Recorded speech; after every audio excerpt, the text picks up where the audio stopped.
नमस्कार दोस्तों, हाल चाल भोजपुरी में आप सभी का स्वागत है। दोस्तों, कुछ यूट्यूबर बैल हैं। बैल यूट्यूबर के बारे में आज हम बात करेंगे। काहे कि उन लोगों का स्टार जो है गाना तो निकालता नहीं। खेसारी लाल यादव को तो देखना नहीं चाहते हैं ये लोग। अब करे तो क्या करे, बेरोजगार हो गए हैं। अब बेचारा क्या करते हैं, खेसारी लाल यादव के ऊपर झूठा साचा इल्जाम लगा देते हैं।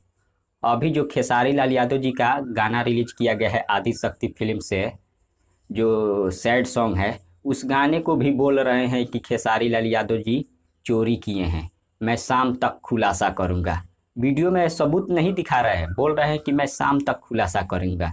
क्योंकि आदि शक्ति फिल्म 4 दिन पहले ही पोस्टर लॉन्च करता है, लेकिन काहे एकाएक पोस्टर लॉन्च किया और एकाएक वीडियो रिलीज कर दिया गया। अब बताइए इन लोगों को। अब डायरेक्ट वीडियो रिलीज किया जाता है तो भी प्रॉब्लम है, और 2-4 दिन पहले होता है तो भी प्रॉब्लम है। क्यों? किसी तरह खेसारी लाल यादव जी को बदनाम करना है इन लोगों को। लेकिन चलिए, कोई बात नहीं, बदनाम करने दीजिए। अभी तक आप इस गाने को नहीं सुने हैं तो आदि शक्ति फिल्म से रिलीज किया गया है, आप लोग जाइए सुनिए। बहुत ज़बरदस्त गाना है। मिलते हैं अगले वीडियो में। धन्यवाद।